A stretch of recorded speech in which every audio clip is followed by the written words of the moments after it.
క్రీస్తునందు ప్రియమైన దేవుని సంఘానికి ప్రభువైన యేసుక్రీస్తు నామమున శుభములు తెలియజేస్తున్నాను. గత కొద్ది మాసములు శరీర బలహీనతను బట్టి, అనారోగ్యతను బట్టి బైబిల్ స్టడీని కొంత డిస్కంటిన్యూ చేయడం జరిగింది. మరి దేవుడు ఇచ్చిన క్షేమాన్ని బట్టి, క్షేమస్థితిని బట్టి తిరిగి ప్రారంభించుటకు మరి దేవుడు అవకాశం కలిగించాడు. మరి గతంలో 125 లెసన్స్ మనం కంప్లీట్ చేసాం. కంప్లీట్ చేయబడిన వాటిలో ముఖ్యంగా ఆదికాండం మొదలుకొని దినవృత్తాంతం 2వ గ్రంథం వరకు వరుస క్రమంలో ధ్యానం చేశాం.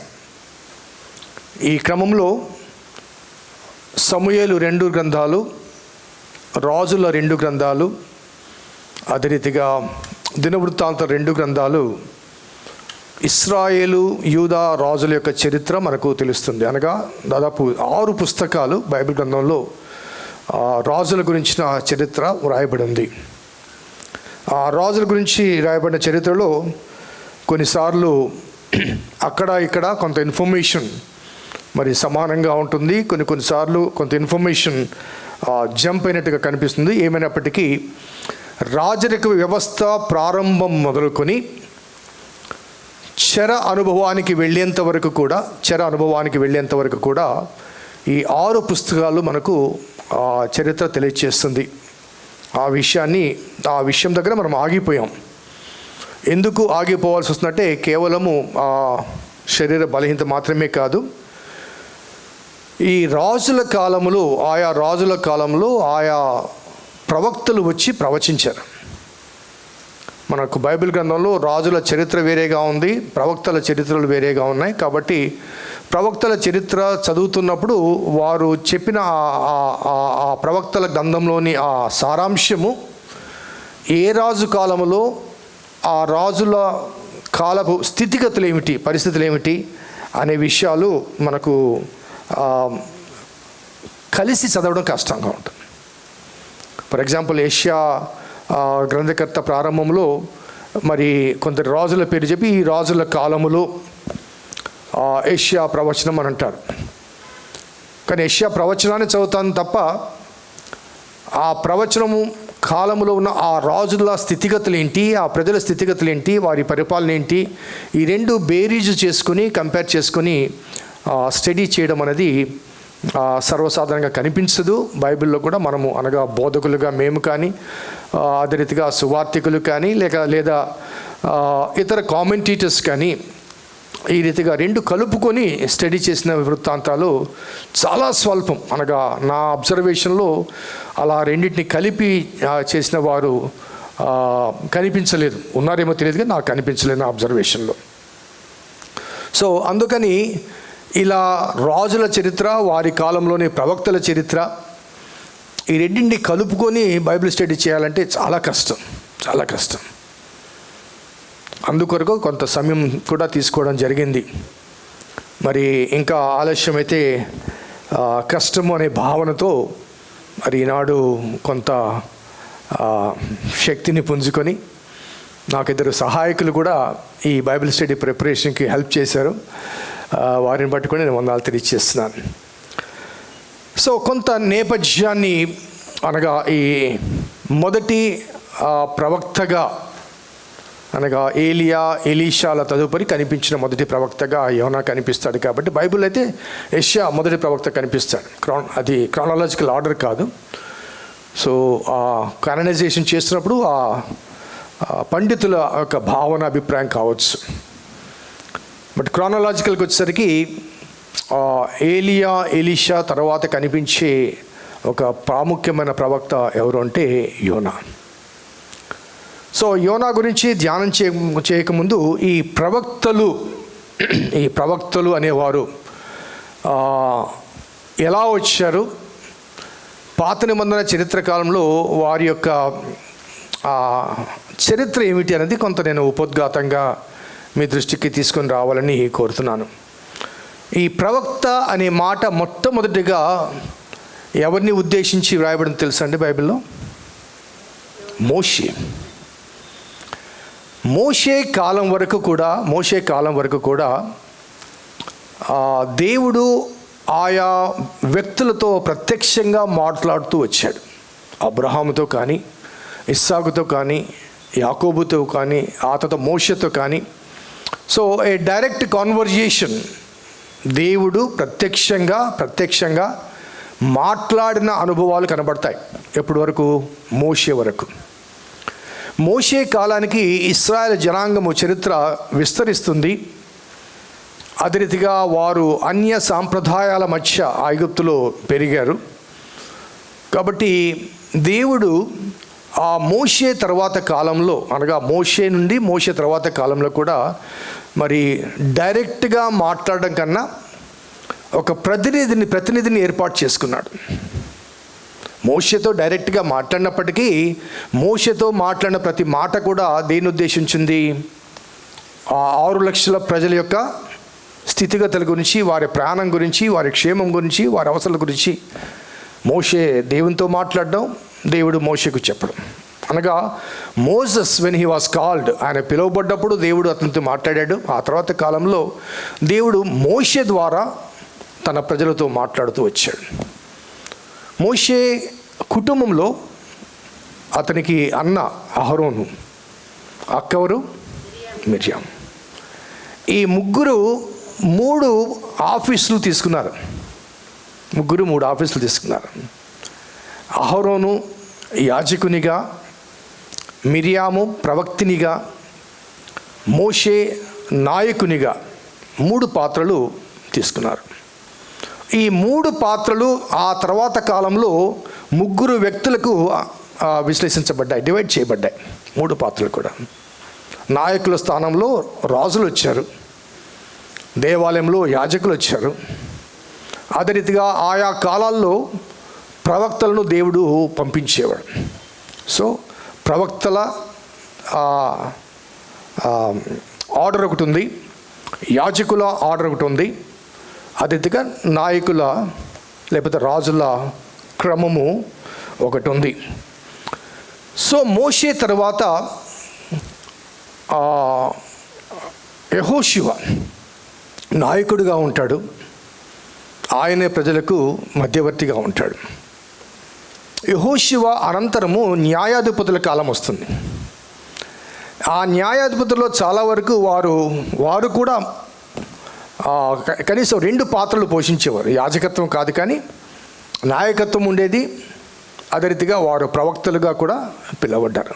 ఒత్నీయేలు మొదలుకొని మనకు సంసోన్ కానీ, లేకపోతే దెబోరా కానీ, వీరందరూ కూడా.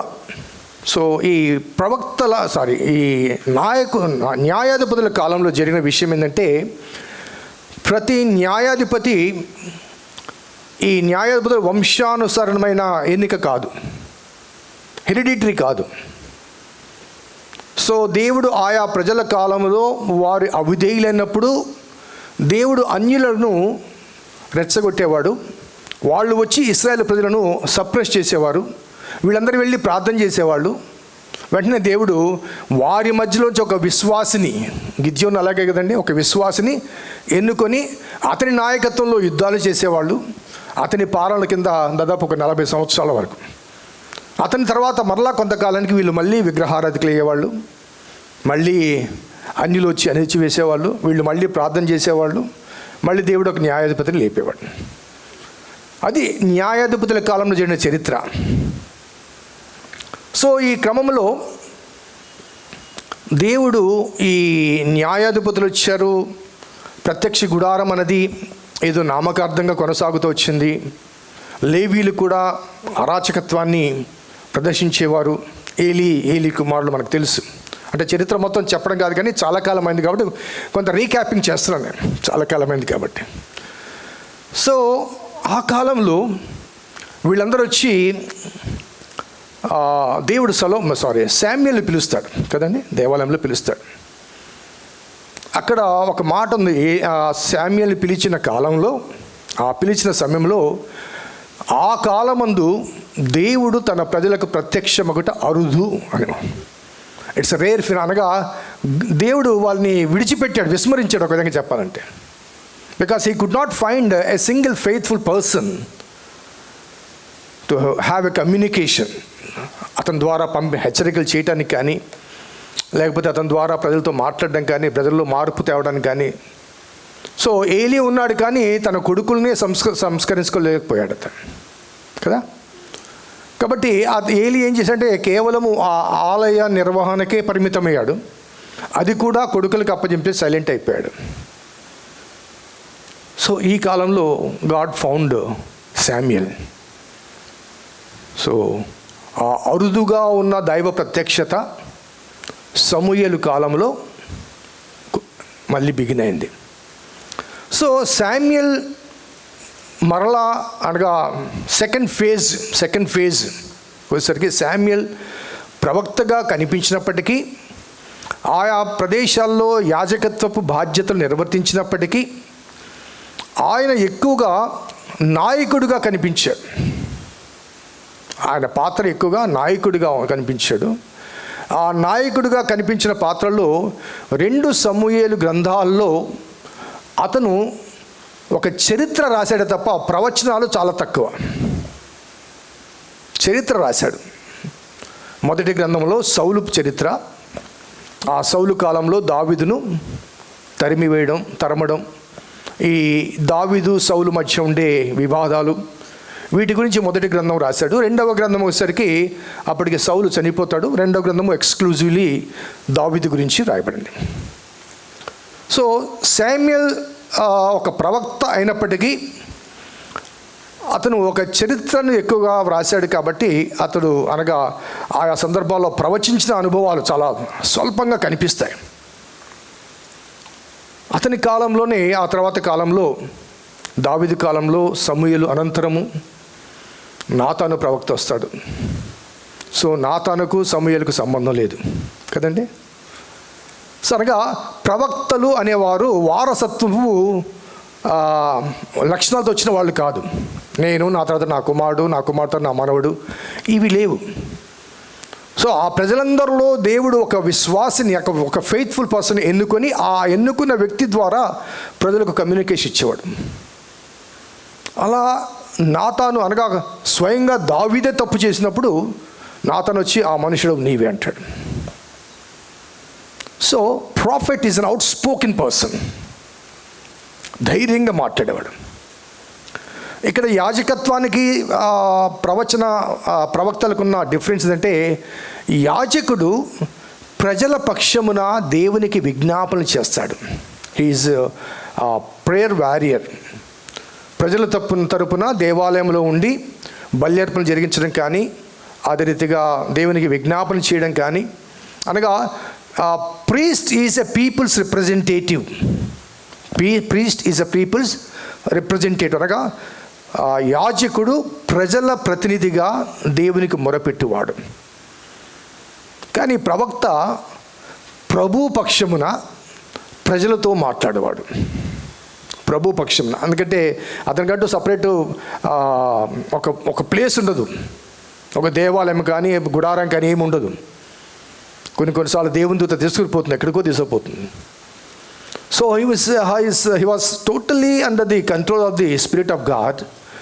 అండ్ ఎక్కడికి వెళ్ళినా కానీ ఏలియా ఆహాబు దగ్గరికి వచ్చేయమంటాడండి, నిశ్చయముగా అంటాడు, అంతే, భయం ఉండదు. ఎందుకంటే అతని వెనక అతని దేవుడు ఉన్నాడు. సో నాయకత్వం అనేది ప్రజల పాలన అయితే, యాజకత్వం అనేది ప్రజల తరపున దేవునికి విజ్ఞాపన చేసేవాడుగా ఉంటే, ప్రవక్త అనేవాడు ప్రభు పక్షమున ప్రజలకు ఉపదేశం చేయువాడు, అదే హెచ్చరిక చేయువాడు, అదే రీతిగా వారిని సవరించడానికి, సరిచేయడానికి వారు ఎంతటి స్థాయిలో ఉన్నప్పటికీ, ఏ స్థితిలో ఉన్నప్పటికీ కూడా వారు ఎవరికి భయపడరు. అటువంటి ప్రవక్తల ఉద్యమం అంటారు దాన్ని. సో ఈ ప్రవక్తల గురించి మాట్లాడే ఈ సందర్భంలో, మనం మాట్లాడుకునే ఈ సందర్భంలో, ఈ ప్రవక్తల యొక్క విధి విధానాల్లో మొట్టమొదటిది దైవ చిత్తానికి విధేయత. సొంత ఆలోచనలు కానీ, సొంత ఉద్దేశాలు కానీ, సొంత భావాలు కానీ. మనకు ఈ నిర్గమ కాలంలో బిలాము కనబడతాడు కదండి. సో దేవుడు ఒకటి చెప్పమంటే ఇంకోటి చెప్తాడు. సో బైబిల్లో అక్కడక్కడ కూడా రాయబడింది, ఏ ప్రవక్త అయినా కానీ, ఏ ప్రవచనకర్త అయినా కానీ తనకు తానుగా చెప్పింది నెరవేరకపోతే అతను ప్రవక్త కాదు అంటాడు. ఈనాడు మనం చాలామంది ప్రవచనకర్తలు చూస్తుంటాం. వాళ్ళ నోటికి వచ్చి చెప్పేస్తారు. జరగనప్పుడు నాకు తెలిసి ఈ నెల్లూరులోనే ఒక ప్రవచనకర్త ఉండేవాడు. ఆయన చరిత్ర చెప్పడానికి టైం నేను వేస్ట్ చేయను, కానీ ఆయన చెప్పిన మాట ఏంటంటే, అప్పుడప్పుడు మాకు అపవిత్రాత్మ కూడా మా చేత కొన్ని చెప్పిస్తుందండి, అందుకే అప్పుడు తప్పు చెప్పాను అన్నాడు. ఆయన లేడు ప్రస్తుతం, ఆయన గురించి మనకు అనవసరం. సో ఇలా నేటి కాలంలో ఈ ప్రవక్తల ఉద్యమం అనేది, లేకపోతే the role of the prophet అనేది ఒక విధంగా అది మిస్ అయిందని చెప్పక తప్పదు. ఎట్ ద సేమ్ టైం ఈ ప్రవక్తలు దేవుని పక్షమున ప్రజలు అవిధేయులైనప్పుడు దేవుని శాపం వస్తుంది అని చెప్తారు. అలాగే వారిలో పశ్చాత్తాపం కలిగినప్పుడు దేవుని యొక్క ఆశీర్వాదాలు వస్తాయని వారికి, అనగా ఈ రెండు కూడా దేవుని ద్వారా వచ్చేవే కాబట్టి, దేవుని ప్రతినిధిగా ప్రజలతో చెప్పువాడు కాబట్టి చాలా అంగీకరించబడేవాళ్ళు. కొన్నిసార్లు శామ్యూయల్ యాజకత్వాన్ని కూడా జరిగించాడు. ఈ క్రమంలో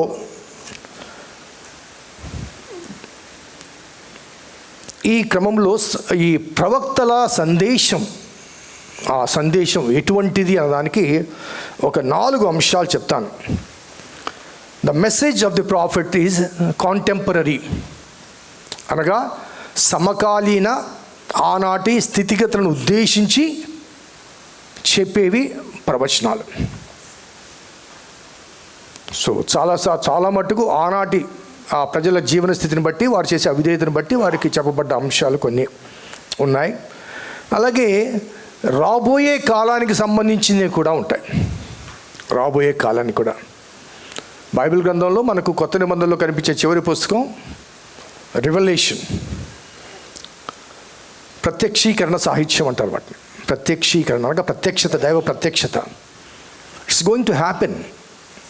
సో అది ప్రవచన గ్రంథం, మనం ప్రకటన గ్రంథం అని చెప్పుకుంటాం.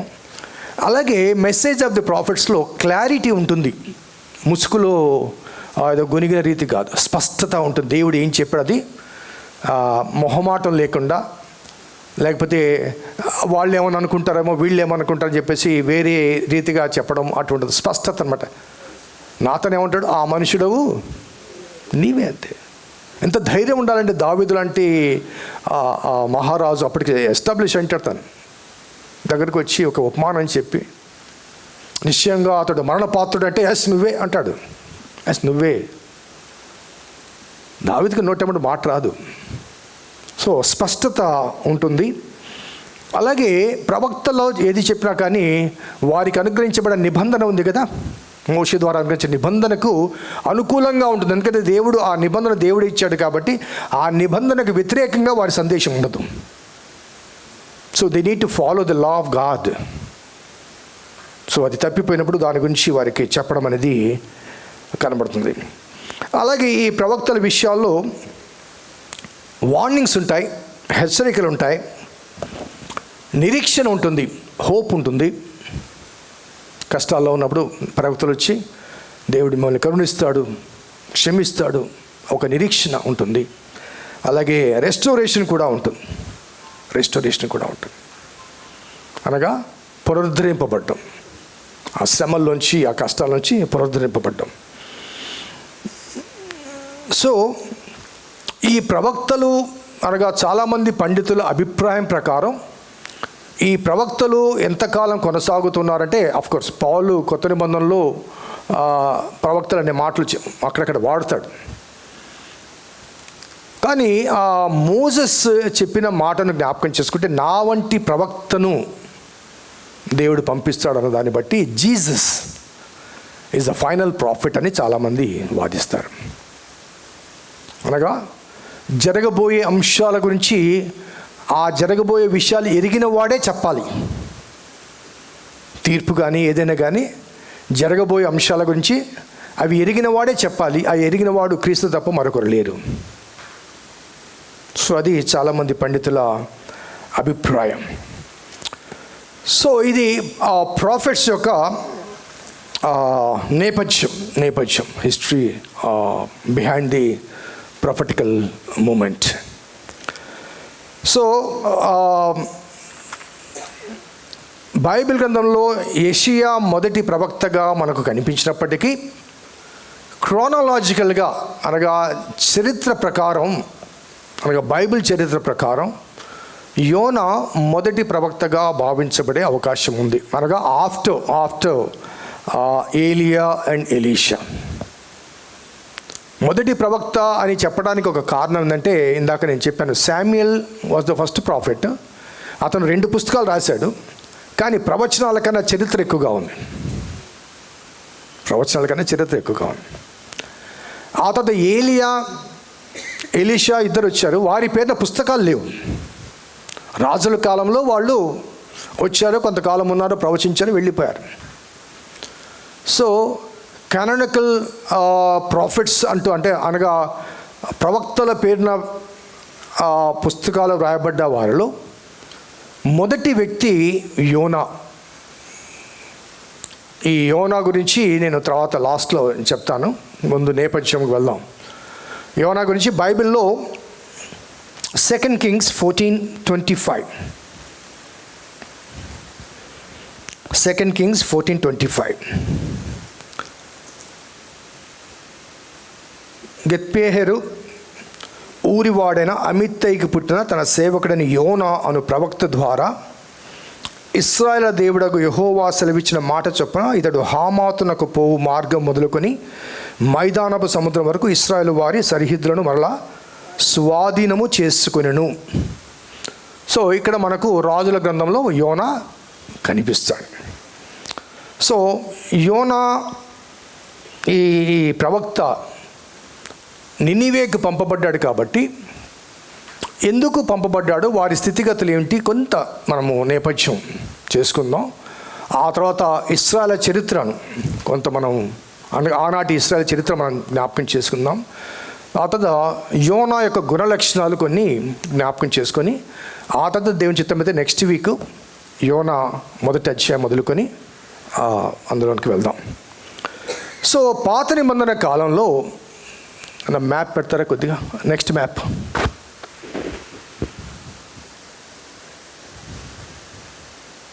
కూర్చోండి.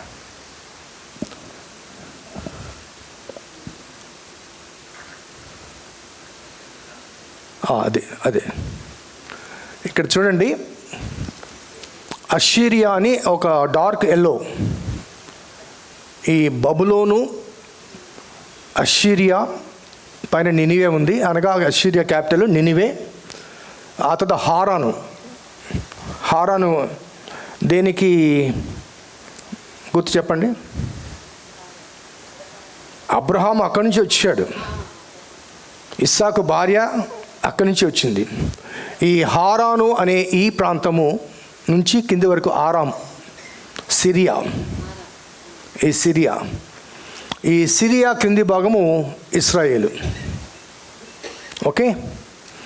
ఆ తర్వాత అస్సీరియా కింద బబులోన్ ఉంది. నేను పంపిస్తాను దాన్ని. ఆ చివర మేదియా ఉంది, మాదీయులు, అలెగ్జాండర్ అక్కడి నుంచి వచ్చాడు. సో క్లుప్తంగా చెప్పాల్సి వస్తే ఇస్రాయేలును ఎక్కువగా శ్రమపరిచింది సిరియన్స్, పక్కనే ఉన్నారు కాబట్టి. ఆ సిరియా సైన్యాధ్యక్షుడు ఎవరో చెప్పగలరా? నయమాను. ఓకే. నయమాను కాలం వరకు కూడా సిరియన్లు ఇస్రాయేల్ రాజ్యాన్ని చాలా సప్రెస్ చేశారు. ఆఖరికి నయమాను కుష్ఠరోగం గురించి ఇస్రాయేల్ రాజుకు కబురు చేస్తే ఇస్రాయేల్ రాజు బట్టలు చింపుకొని నేనే దేవుణ్ణా అని మాట్లాడడం జరుగుతుంది. నా కెమెరా దగ్గర ఒక $2 బెటర్స్, నేను పోతున్నాను. సో కాబట్టి సిరియన్స్ తర్వాత నయమాను బాగైన తర్వాత వారికి తగ్గుతారు. బహుశా నేను అనుకుంటాను నయమాను కన్వర్ట్ అయిన తర్వాత నేను ఇక యుద్ధాలు చేయను, కానీ నయమాను లాంటి శూరుడు వాళ్ళకి లేరు కాబట్టి వారి యుద్ధ బలము తగ్గిపోయి ఉండొచ్చు బహుశా.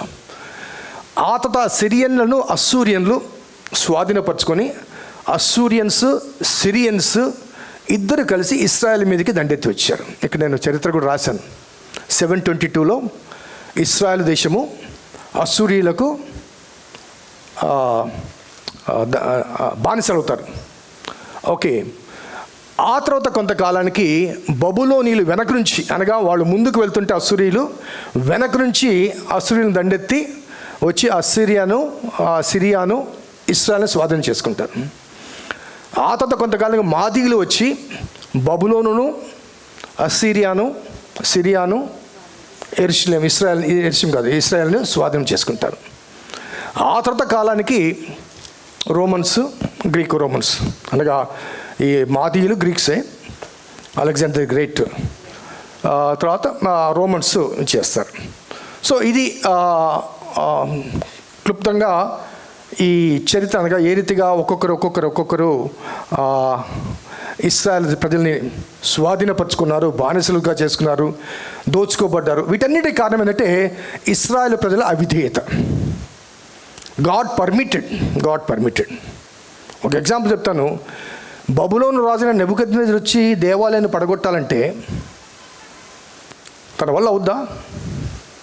ఇర్మియా గ్రంథంలో అంటాడు, ఆ నెబుకద్నెజర్ రాకముందే నేను నా మందిరంని విడిచి ఉన్నాను అంటాడు. సో నెబుకద్నెజర్ పడగొట్టింది ఆలయాన్ని కానీ దేవాలయాన్ని కాదు. God was not there. ఆలయాన్ని, దేవాలయాన్ని కాదు. సో ఆ రీతిగా వీళ్ళు వస్తూ వచ్చారు. Next map.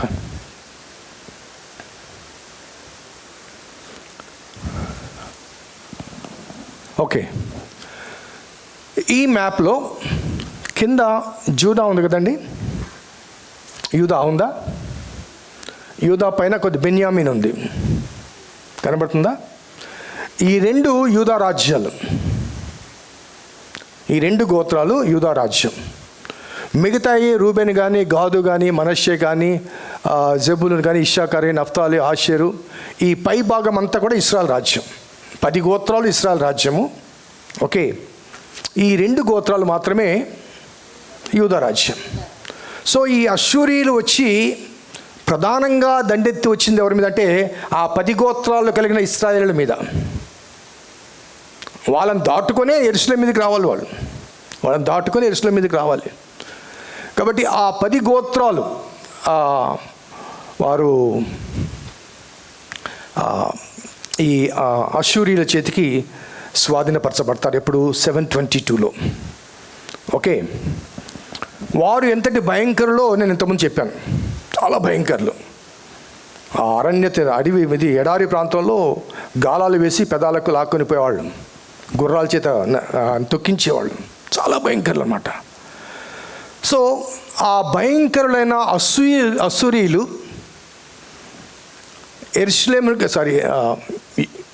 ఇశ్రాయేల్ రాజ్యాన్ని వారు 722లో వారు జయించారు. ఎవరిని? ఇశ్రాయేల్ రాజ్యంలోని 10 గోత్రాలు. ఓకే, ఇక్కడ మన ప్రశ్న ఏంటంటే ఇటువంటి భయంకరమైన కొద్ది ముందుకు వస్తే బెస్ట్ ఏమో. ఇటువంటి భయంకరమైన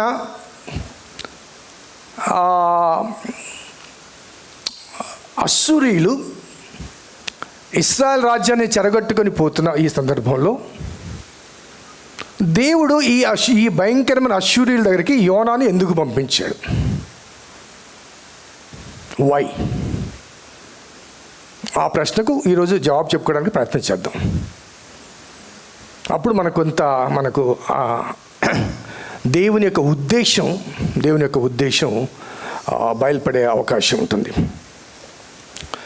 సో అష్షూరు రాజుల్లో ప్రధానమైన వారు టిగ్లత్ పిలేసర్ అని అతను, షల్మనేజరు, సన్హెరీబు. వీళ్ళు బలమైన మిలిటరీ స్థావరాలు కలిగి వీరి కాలంలో ఇశ్రాయేల్ రాజ్యాన్ని స్వాధీనపరుచుకుంటకు ఆ తర్వాత యెరూషలేమును కూడా ఎందుకంటే యెరూషలేము దేవాలయం అంటే బంగారమే. యెరూషలేము దేవాలయం నిండా బంగారమే. ఆయా కాలంలో యూదా రాజులు ఈ అన్యులకు ఆ దేవాలయంలోని బంగారాన్ని ఇచ్చేసి మా జోలికి రావద్దన్నారు కూడా. అది నేను రాజుల కాలంలో చెప్పాను కూడా. సో ప్రతి వాడి దృక్పథము కళ్ళు ఎక్కుందంటే దేవాలయం మీదే ఉంది. యెరూషలేము చుట్టూ ప్రాకారాన్ని పడగొట్టాలా, దేవాలయాన్ని దోచుకోవాలి. సో ఈ అష్షూరీలు వీరి కాలంలో మరి స్వాధీనపరచుకోవడానికి ప్రయత్నం చేశారు. అనగా యెరూషలేమును కూడా స్వాధీనపరచుకోవడానికి వీరి కాలంలోనే ఇశ్రాయేల్ రాజ్యం కూడా స్వాధీనపరచబడింది. అలాగే దేవుడు వారిని ఎందుకు పంపించాడు ఆ అష్షూరీలు అంటే, అష్షూరీలను ఇశ్రాయేల్ ప్రజల మీదకి ఎందుకు పంపించాడంటే, అదే కాలంలో ఇశ్రాయేల్ ప్రజలు కూడా దైవ వ్యతిరేక విధి విధానాలు కలిగి ఉన్నారు.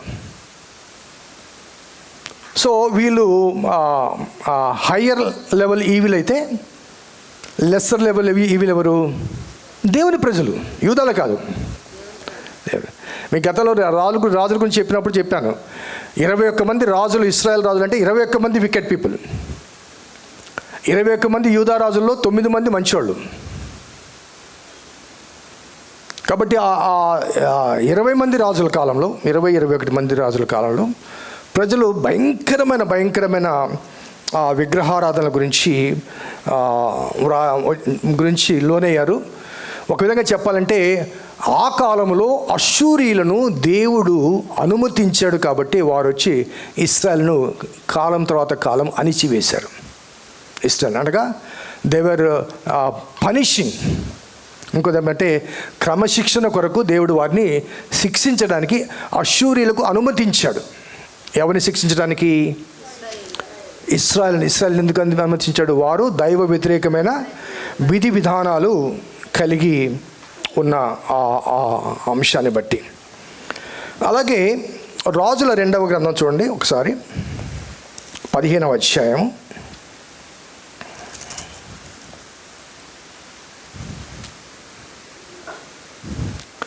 27-29. యూదా రాజైన అజర్యా ఏలుబడిలో 52వ సంవత్సరమందు రెమల్యా కుమారుడైన పెకహు షోమ్రోనులో అనగా ఇశ్రాయేలును ఏలన ఆరంభించి 21 సంవత్సరం ఏలును. ఇతడును ఇశ్రాయేలు వారు పాపము చేయుటకు కారకుడగు, ఈ మాట బాజ్ఞానం చేసుకోండి, ఇతడును ఇశ్రాయేలు వారు పాపము చేయుటకు కారకుడగు నెబాతు కుమారుడైన యరొబోము చేసిన పాపము విడువక అనుసరించు యెహోవా దృష్టికి చెడుతనము జరిగించను. ఇశ్రాయేల్ రాజైన పెకహు దినములో అష్షూరు రాజైన తిగ్లత్పిలెసరు వచ్చి ఈయోను పట్టణమును, అబెల్బేత్మయికా పట్టణమును, యానోయహు పట్టణమును, కేదేశు పట్టణమును, హోజోరు పట్టణమును, గిలాదు దేశమును, గలిలయ దేశమును, నఫ్తాలి దేశమును పట్టుకొని ఆచుడున్న వారాన్ని అష్షూరు దేశమునకు చెరగా ఎందుకు తీసుకుపోయాడు చెప్పండి?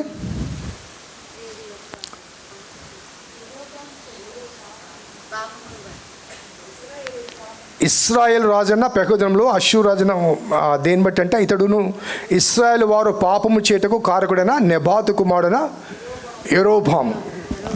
ఓకే, ఈ మాటలు మనకు పదే కనబడతాయి. ఇంకోసారి 15:9 చూడండి. 15:9 2 కింగ్స్. ఇతడు ఇశ్రాయేలు పాపము చేయుటకు కారకుడకు నెబాతు కుమారుడైన యరొబాము చేసిన పాపమును విడుక అనుసరించి తన పితరులు చేసినట్టుగా తాను యెహోవా దృష్టికి చెడుతనముగా జరిగించను. యాబేషు కుమారుడు షల్లూము అతని మీద కుట్ర చేసి జనులు చూచుండగా అతని మీద పడి అతని చంపి అతని మారుగా రాజాయను. సో ప్రతి రాజు మార్పిడి దగ్గర మనకు అనిపించిందంటే, ఇతడును ఇశ్రాయేల్ రాజున యరొబాము చేసిన పాపాన్ని అనుసరించుచు దేవుని దృష్టికి, అప్పుడు ఏం చేశాడు దేవుడు? అష్షూరుని పంపించేవాడు ముట్టుకెళ్ళేయమని. So that was the tradition, that was happening. ఆ కాలంలో జరుగుతూ వచ్చింది.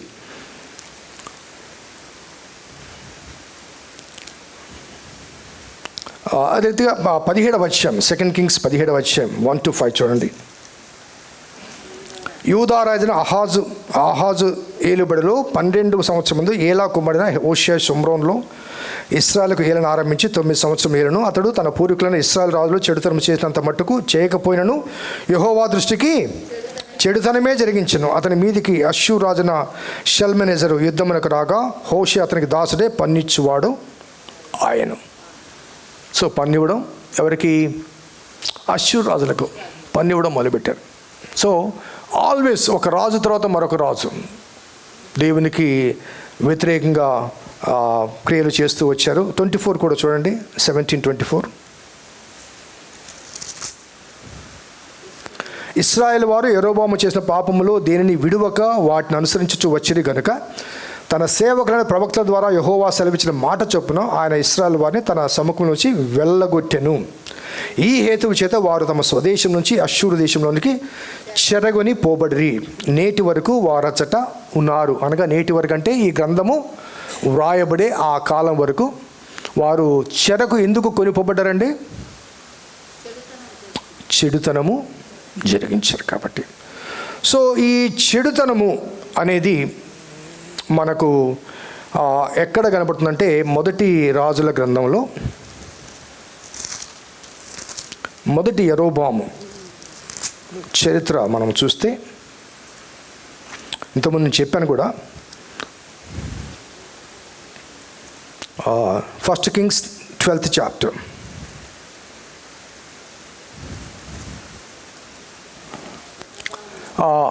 సొలొమోను తర్వాత రాజ్యము రెండుగా విభజించబడుతుంది. ఆ విభజించబడ్డప్పుడు సొలొమోను కుమారుడైన రెహబాము రాజు అవుతాడు. అతని కాలంలో దేవుడు చెప్పిన రీతిగా ఒక తిరుగుబాటుదారుడు యెరోబాము వస్తాడు.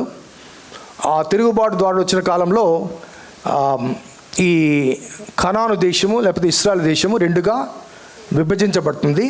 రెహబాము యూదాకు రాజు అవుతాడు. ఇక్కడ మ్యాప్ చూడండి, యూదాకు రాజు అవుతాడు. యెరోబాము ఈ 10 గోత్రాలకు రాజు అవుతారు. ఇక్కడ ప్రాబ్లం ఏంటంటే ఈ యూదా రాజ్యంలో యెరూషలేము ఉంది, దేవుడు ఉన్నాడు, దేవాలయం ఉంది. సో 10 గోత్రాలకు అక్కడ ఉందా? లేదు. కాబట్టి వారు దేవాలయానికి ఎక్కడికి వెళ్ళాలి? యూదాకి రావాలి. వచ్చినప్పుడు వాళ్ళు యూదాకు ఫేవర్గా మారితే, దేవాలయం ఇక్కడే ఉంది, దేవుడు ఇక్కడే ఉన్నాడు. కాబట్టి 10 గోత్రాల వరకు యూదా రాజ్యానికి సరెండర్ అయితే మళ్ళీ యూదా రాజ్యం స్థాపించబడుతుంది, దావీదు రాజ్యం స్థాపించబడుతుంది. కాబట్టి ఆ 10 గోత్రాల వారిని యెరూషలేములో ఉన్న దేవాలయానికి రాకుండా చేయాలి అంటే ఆ ప్రాంతం తర్వాత కాలంలో సమరయ అవుతుంది. సమరయ పట్టణాలు అవుతాయి, సమరయ పట్టణాలు అవుతాయి ఆ తర్వాత కాలంలో. సో వాళ్ళు ఎందుకు విభేదించారు దానికి అదొక కారణం అన్నమాట. ఆ సమయంలో తాను ఏం చేశాడంటే 12th chapterలో చూడండి.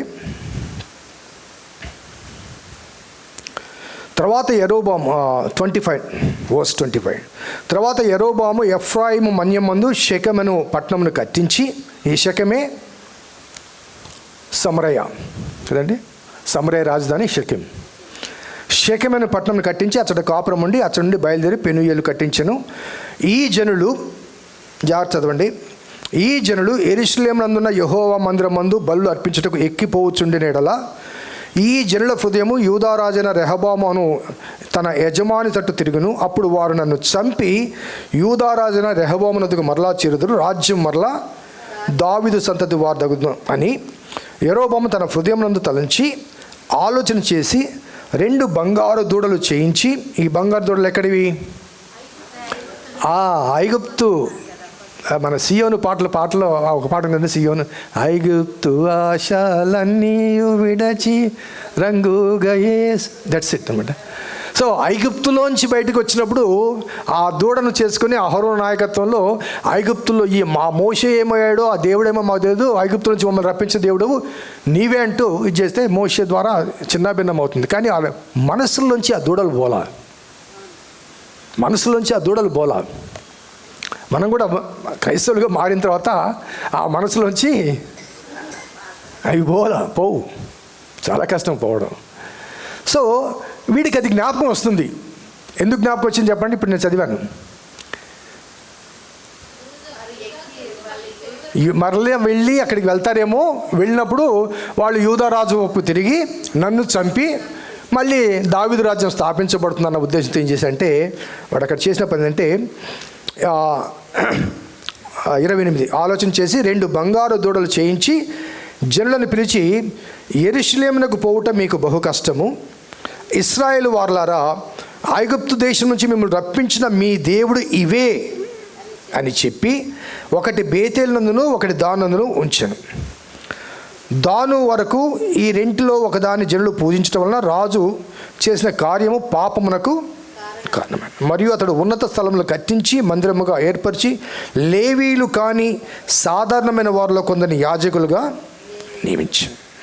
మరియు యెరోబాము యూదా దేశం మందు జరుగు ఉత్సవం అంటే ఉత్సవమును 8 మాసములో 15 దినమందు జరిపించి బలిపీఠం మీద బలులు అర్పించుతూ వచ్చాను.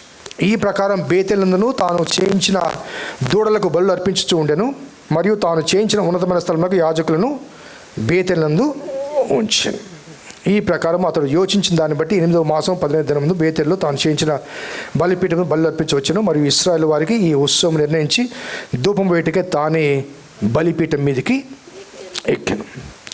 సో ఇది ఆ మొదటి యెరోబాము కాలములు, అనగా రాజ్యము 2గా విభజించబడిన తర్వాత ఇశ్రాయేలు దేశానికి మొదటి రాజుగా ఉన్నటువంటి ఈ యెరోబాము 1 తాను ప్రారంభించిన ఈ రిలీజియస్ ట్రెడిషన్, దైవ వ్యతిరేకమైన విధి విధానాలను అందరూ రాజులు కొనసాగింప చేశారు. అందుకే ప్రతి రాజు తర్వాత ఏమని రాయబడింది? ఇతడును నెబాతు కుమారుడైన యెరోబాము చేసిన క్రియలు చొప్పున యెహోవా దృష్టికి చెడుతనము చేశాను. కాబట్టి యెహోవా కోపం వచ్చింది. ఏం చేశాడు? అశ్షూరీయులను పంపించాడు. ఓకే, ఈ క్రమంలో ఈ యెరోబాము గురించి కొంత మనం తెలుసుకుందాం. యెరోబాము 2 గురించి 2nd బుక్ ఆఫ్ కింగ్స్ 14లో ఉంది.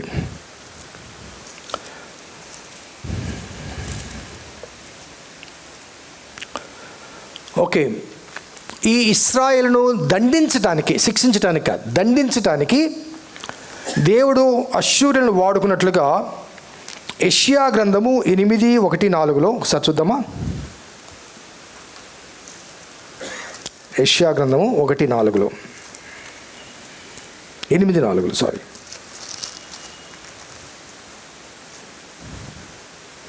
8 మొదటి నుంచి 4 అనుకుంటాను.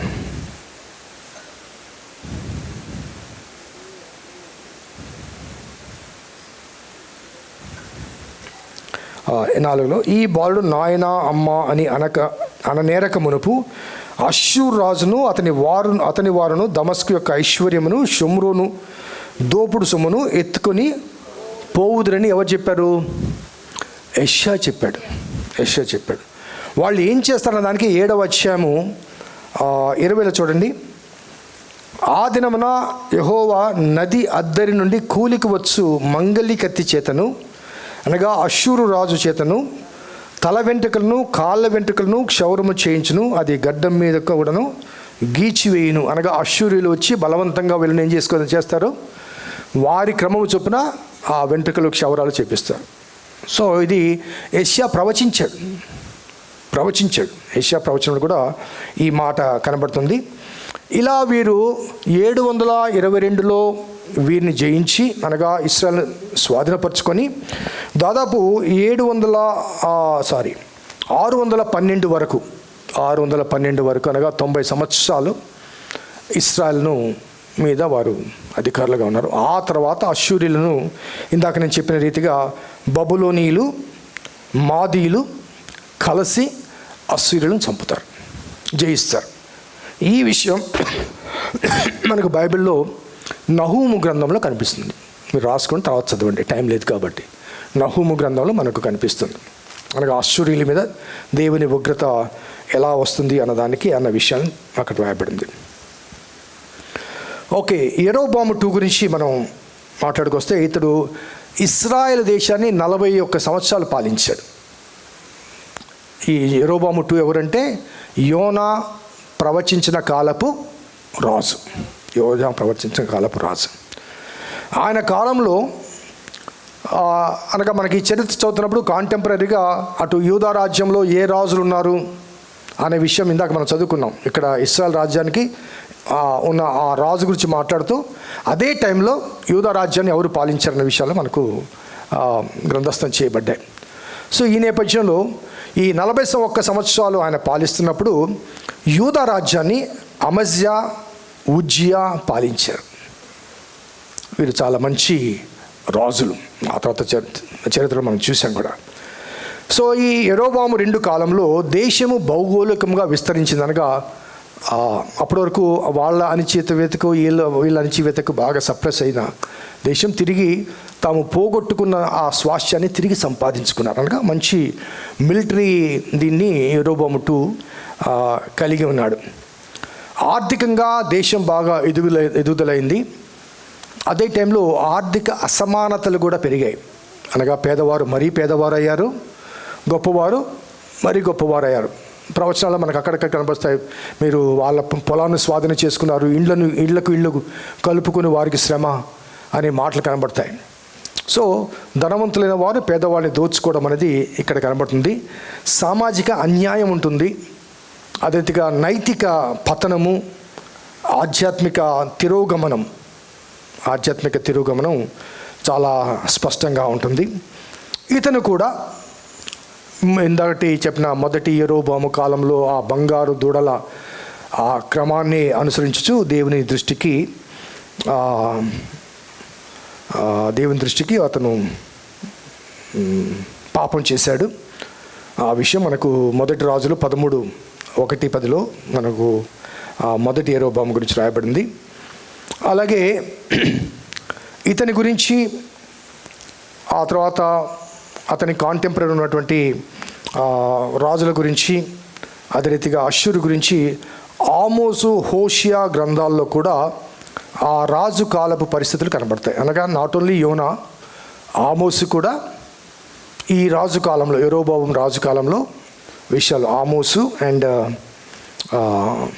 హోషియా వీరు తెలియచేశారు. ఇతని కాలంలో రాజులలో యూదా రాజులు కనిపిస్తారు. సో ఇక్కడ కనిపించే అంశాల్లో అష్షూరీయులు ఎటువంటి వాళ్ళో మనం జ్ఞాపకం చేసుకున్నాం. అదేవిధంగా ఇశ్రాయేల్ రాజులు ఆయా రాజుల కాలంలో ఉన్న అనైతిక ఆధ్యాత్మిక పతన స్థితి గురించి మనం జ్ఞాపకం చేసుకున్నాం. అట్ ద సేమ్ టైం యోనా ప్రవచించిన కాలము, యోనా జీవించిన కాలంలో ఉన్నటువంటి యెరోబాము 2 గురించి కూడా మన జ్ఞాపకం. అనగా హీ వాజ్ బెస్ట్ కింగ్. ఒకసారి చూడండి 14 2 Kings 14:25-26 వరకు చూద్దాం. గత్పెహరు ఊరివాడైన అమిత్తైకి పుట్టిన తన సేవకుడైన యోనా అను ప్రవక్త ద్వారా ఇశ్రాయేలు దేవుడగు యెహోవా సెలవిచ్చిన మాట చొప్పున అతడు హామాతునకు పోవు మార్గం మొదలుకొని మైదానపు సముద్రం వరకు ఇశ్రాయేలు వారి సరిహద్దులను మరలా స్వాధీనం చేసి, అనగా ఈ ఎక్స్పాన్షన్ అనేది పోగొట్టుకున్న దేశాన్ని తిరిగి స్వాధీనపరుచుకునేది అనే దాన్ని యెరోబాము 2 జరిగించాడు. ఇతనికి ఇన్స్పిరేషన్ ఎవరంటే దేవుడు యోనా ద్వారా అతనికి ప్రేరణ ఇచ్చాడు. కాబట్టి ఈ ఎక్స్పాన్షన్, పోగొట్టుకున్న ఈ పట్టణాలు స్వాధీనపరుచుకునే ఈ విషయంలో మనకి ఇక్కడ యోనా కనబడతాడు. ఓకే, సో యోనా గురించి మనం వస్తే, యోనా అనే పేరు అర్థం ఏంటండి? గువ్వా. ఓకే, ఇతని గురించి బైబిల్లో ఇందాక మనం చదివిన 2వ రాజులు 14:25 మరియు యోనా పేరున వ్రాయబడిన ప్రవచన గ్రంథంలో యోనా మనకు కనబడతాడు. క్రొత్త నిబంధనలో మత్తయి సువార్త 12:39-41 మరియు 16:4 బైబిల్ చూడదులే, నేను రెఫరెన్స్ రాసుకుని తర్వాత చూడండి, టైం లేదు మనకి. లూకాసు వార్తలో 11వ అధ్యాయము 29-32 కనిపిస్తుంది. ఎలీషా తర్వాత కనిపించే ఒక ప్రధానమైన ప్రవక్త యోనా. ఓకే, 2వ రాజుల గ్రంథము 9వ అధ్యాయం ఒకసారి తెరవండి.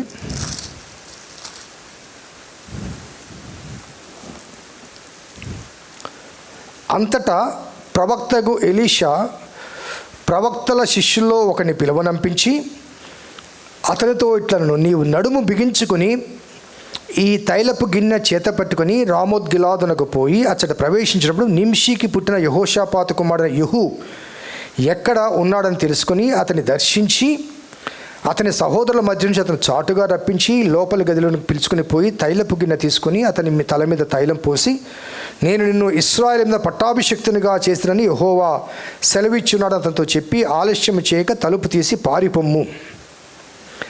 ఎవరినైనా ఆ ప్రవక్త పోవాలని బయలుదేరినప్పుడు రామోద్గ్లాదునికి వచ్చినప్పుడు సైన్యాధిపతులు కూర్చొని ఉండి, అప్పుడు అతడు, అధిపతి నీకు ఒక సమాచారం తెచ్చని చెప్పగా, యెహూ ఇందరిలో అది ఎవరిదనను. అందుకు యెహూ లేచి ఇంటిలో ప్రవేశించెను. అప్పుడు ఆ యవనుడు అతని తల మీద తైలము పోసి అతనితో ఇట్లా, ఇశ్రాయేలు దేవుడని యెహోవా సెలవిచ్చిందనగా, యెహోవా జనులను ఇశ్రాయేలు వారి మీద నేను నిన్ను పట్టాభిషేకం చేయుచున్నాను కాబట్టి నా సేవకులను ప్రవక్తలను హతము చేసిన దానిని బట్టి, యెహోవా సేవకులందరినీ హతము చేసిన దాన్ని బట్టి యెజెబెలునకు ప్రతీకారం చేయనట్లు నీవు నీ యజమానుడైన ఆహాబు సంతతి వారిని హతము చేయుము. సో ఆహాబు యెజెబెలును హతము చేయమని ఎవరికి చెప్పాడు? యెహూకు చెప్పాడు. అనగా అతని ఆహాబు వంశము ఇశ్రాయేలు దేశం మీద రాజులుగా ఉండకుండా అతని వంశాన్ని సంహరించి వేరొక వంశాన్ని, అందుకే ఇశ్రాయేల్ రాజ్యంలో ఒకే గోత్రం ఉండదు రాజులుగా. యూదా రాజ్యంలో యూదా వారసులే ఉంటారు. కానీ ఇక్కడ మాత్రం ఒక వికెట్ అయితే వాడిని చంపేసి వాడి కొడుకుని కూడా చంపేసి తర్వాత వేరే వాడిని పెడతారు. ఆ రీతిగా యెహూను పట్టాభిషేకం చేసింది ఎవరు అంటే ఎలీషా శిష్యుడు. ఎలీషా పంపిస్తాడు. సో పండితుల అభిప్రాయం ఏంటంటే అప్పటికి ఎలీషాకున్న ముఖ్యమైన శిష్యుడు ఎవరు చెప్పండి?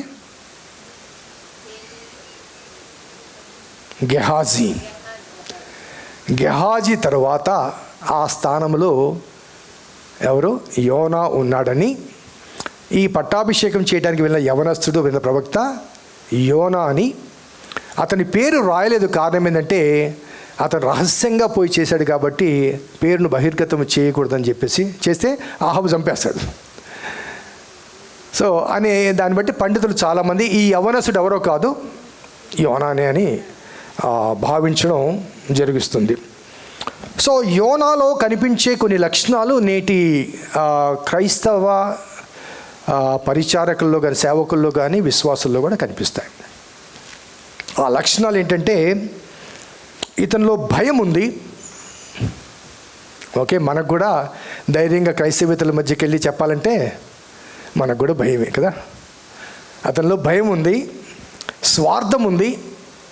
అనగా దేవుడు మా దేవుడే, వాళ్ళెవరు అన్యులు, స్వార్థం ఉంది. ద్వేషం కూడా ఉంది, ఎందుకంటే వాళ్ళు బాగా హింసించారు. అశ్షూరీయులు పదే వచ్చి వీళ్ళని హింసించడం జరుగుతుంది. అలాగే అహంకారం ఉంది. దేవుడు క్షమిస్తూ ఊరుకుంటాడని చెప్పండి. ఈయన వచ్చి నీ సంగతి నాకు తెలుసయ్యా, నువ్వు ఇట్టోడు అని నేను చెప్పకుండా పోయింది అంటాడు కదా. సో అహంకారం కనబడుతుంది. వాటితో పాటు పశ్చాత్తాపం ఉంటుంది.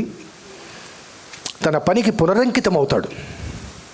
విడిచిపెట్టిన పనిని, పారిపోతున్న పనికి పునరంకితం అవుతాడు. ఆయన పరిచర్యలో ఆయన తలంచిన కొన్ని అంశాలు, ప్రధానమైన అంశాలు, ఇవన్నీ కూడా నేను నెక్స్ట్ యోనా గురించి, యోనా గ్రంథం గురించి ధ్యానం చేస్తున్నప్పుడు నేను ఓన్లీ నేపథ్యం ఇంట్రడక్షన్ మాత్రమే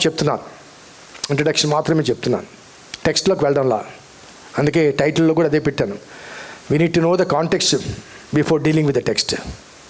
అప్పుడే మనకు ఆ గ్రంథం బాగా అర్థమవుతుంది. వై అశ్షూరులకు ఎందుకు పంపించాడు, అశ్షూరులు ఎటువంటి వాళ్ళు, వాళ్ళ నేపథ్యం ఏంటి, మరి వీళ్ళ మీద పంపించడానికి, వీళ్ళని చెరగా తీసుకెళ్ళడానికి వీళ్ళ నేపథ్యం ఏంటి, యోనాను ఎందుకు తీసుకెళ్ళాడు, యోనాను ఎందుకు పంపించాడు కదండి. దేవుడు చాలా ఎన్నుకున్నాడంటే మొండివాడండి. నా విషయంలో అది జరిగింది. అది నా చరిత్ర వేరు అనుకోండి. నేను పాస్టర్ పనికి రానంటే తెచ్చేసాడు అంతే. అలాగే మోషే నా వల్ల కాదు, నేను నత్తోడంటే నువ్వే అంటాడు అంతే. సో ఆ రీతిగా యోనా విషయంలో కూడా నేను కాను అని పారిపోతుంటే నువ్వే అంటాడు.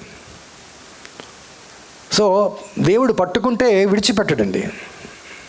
మనలో ఎంత భయం ఉన్నా, పెరిగితనం ఉన్నా, అవిధేయత ఉన్నప్పుడు కూడా మనం తీసుకొచ్చి అవిధేయుడిని విధేయుడుగా మార్చే శక్తిమంతుడు దేవుడు. సో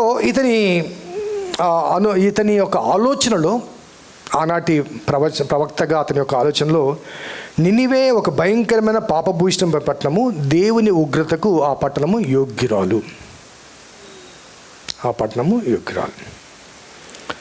వాడిలో పశ్చాత్తాపము, పరివర్తన తాను ఊహించలేదు సరికదా. వారి మధ్యకు వెళ్ళడము, వారి మధ్య ప్రవచించడము తనకు ఇష్టం లేని పని. వాళ్ళు పశ్చాత్తాపడతారు, పరివర్తన చెందుతారు అనేది తను ఊహించలేదు. పోతే చంపేస్తారు, ఇంకంతే. వాళ్ళు దేవుని ఉగ్రత భరించాలి, చావాల్సిందే. నేను పోయి చావడం ఏంటి వారి మధ్యకి వెళ్ళి అనే ఒక విధమైన ఆలోచన. అలాగే దేవుని మాటకు అవిధేయుడై నినివేకు వ్యతిరేక దిశలో తర్షీషుకు ప్రయాణమయ్యేటప్పటికీ సముద్రంలో కలిగిన గాలి తుఫాను తన వలనే దేవుడు కలిగించిన తప్పు ఒప్పుకొని సముద్రంలో పడవేయబట్టకు తిమింగల గర్భములో పశ్చాత్తాప ప్రార్థన చేయట దేవుని ఉద్దేశానుసారంగా తిరిగి నినివేకు వెళ్ళి దేవోగ్రతం గురించి ప్రవచించడం మనకు కనిపిస్తుంది.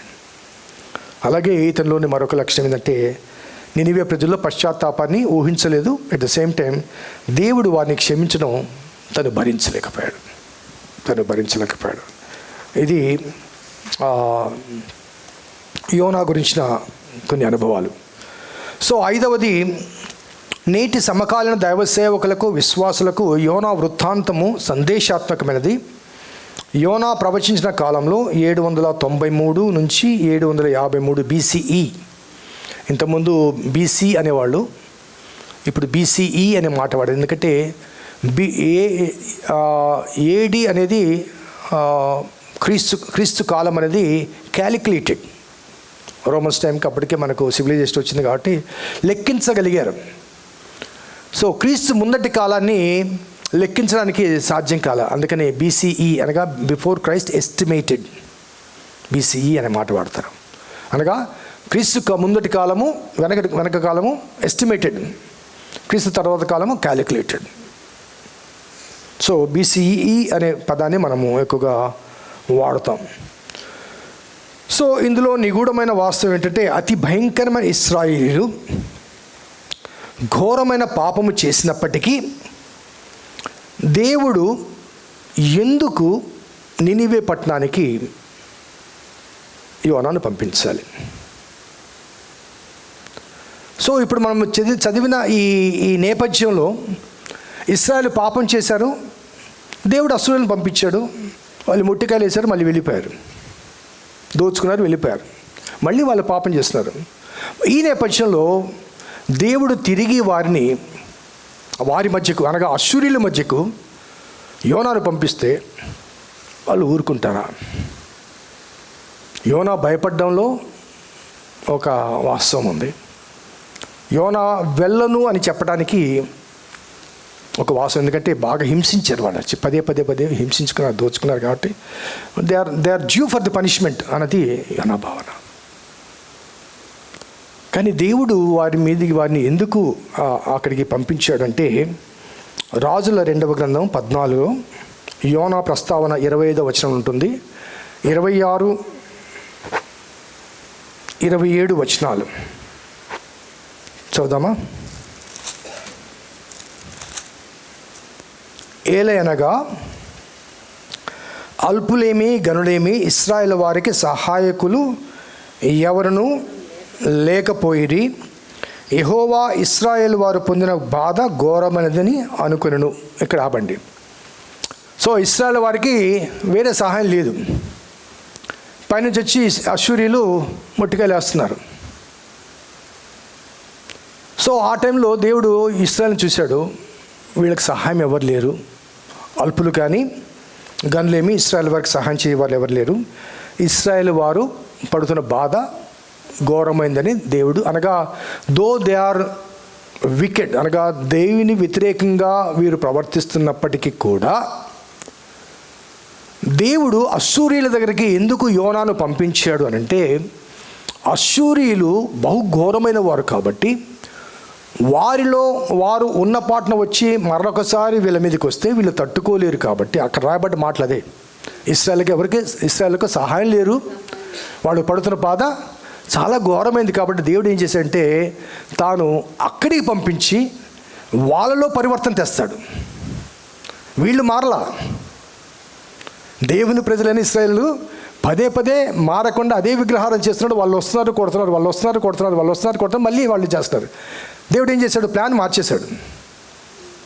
వెళ్ళి ముందు వాళ్ళు మారుస్తే బెటర్ కదా. ఇప్పుడు ఆలోచించండి, ఎవరు నిజంగా మారారు?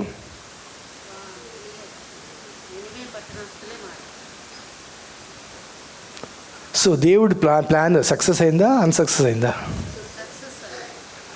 సో యోనా మొదట ఆయన ఇష్టపడకపోయినప్పటికీ దేవుడు పంపించటానికి గల కారణం ఏంటంటే, ఎవరైతే బహు ఘోరమైన వాళ్ళు ఉన్నారో ఈసారి మీద పడితే వీళ్ళు తట్టుకోలేరు అని వీళ్ళ మీద జాలిపడి వాళ్ళ మనసు మార్చడానికి యోనాను పంపిస్తాడు. అర్థమైందండి? ఎందుకు అన్నదానికి అక్కడ రాయబడ్డ మాట మళ్ళీ చూడండి, 27వ వచనం. యెహోవా ఇశ్రాయేలు వారు పొందిన బాధ ఘోరమైంది అనుకున్నాను, ఇశ్రాయేలు పేరు ఆకాశం కింద నుంచి తుడిచి వేయనని యెహోవా సెలవిచ్చి ఉండెను గనక యెహోయాషు కుమారుడైన యెరోబాము ద్వారా వారిని రక్షించును. మాట ఎవరికి ఇచ్చాడు చెప్పండి? ఇశ్రాయేలు పేరు ఆకాశం నుంచి తుడిచివేయనని చెప్పి దేవుడు ముందుగా అబ్రహాముకు వాగ్దానం చేశాడు, ఇస్సాకు వాగ్దానం చేశాడు, యాకోబుకి వాగ్దానం చేశాడు. సో మాటను తప్పని దేవుడు కాబట్టి ఈ క్రమంలో అశ్షూర్యులు వచ్చి వీళ్ళ మీదకి వస్తే, బహుఘోరమైన వాళ్ళు వచ్చి వీళ్ళ మీదకి వస్తే వీళ్ళు సర్వనాశనం అయిపోతారు. కాబట్టి వాళ్ళలో పరివర్తన తేవాలి. వీళ్ళు మారలా. వీళ్ళకి చెప్పాడు వీళ్ళు మారలా. ఆ తర్వాత ఇదంతా ఎప్పుడు జరిగిందంటే 793 యోనా కాలం. ఎప్పుడు 793. కానీ ఫైనల్లీ ఆ యోనా కాలంలో 793లో ఉన్నటువంటి ఆ రాజు పశ్చాత్తాపడ్డాడు, ఉపవాసం ఉన్నారు, పశువులు కూడా మేతమేయలేదు 793లో. కానీ ఆ తర్వాతకు వచ్చిన రాజులు, యోనా కాలం తర్వాత వచ్చిన రాజులు, అలాగే యోనా కాలం తర్వాత ఉన్న ఇశ్రాయేల్ రాజులు ఇద్దరి దుర్మార్గత నేపథ్యంలో 722లో దేవుడు వదిలేశాడు. మీ సావండి అన్న రీతిగా దేవుడు వదిలేశాడు. సో అశ్షూరియన్స్ వచ్చారు, దండెత్తుకొని పోయారు. సో ఈ దండెత్తుకొని పోయే కాలానికి ముందు కాలంలో యోనా ప్రవచించాడు. ఆ డేట్స్ చూస్తే మనకు తెలిసిపోతుంది. 793లో యోనా ఉన్నాడు, 793 నుంచి 753 వరకు యోనా ఉన్నాడు. ఓకే, క్యాప్టివిటీ ఎప్పుడు జరిగింది? 722లో అయింది. అనగా బహుశా ఇమీడియట్లీ నెక్స్ట్ జనరేషన్ పశ్చాత్తాపడిన ఆ రాజు కాలం తర్వాత వచ్చినప్పుడు ఇందాక 3 పేర్లు అది పలకడం నాకు కష్టంగా ఉంది. సన్హెరీబు కానీ ఆ 3 రాజులు వచ్చి ఒకరి తర్వాత ఒకరు తీసుకుని పోతారు. That is the final captivity of the people of Israel. So later అశ్షూరీలు కాబట్టి వారు వీళ్ళ ఇశ్రాయేల్ ముఖ్యపట్నం షెకెము కాబట్టి ఆ తర్వాత కాలంలో సమరయులుగా వారు పిలువబడ్డారు. Okay, thank you. రూఫస్.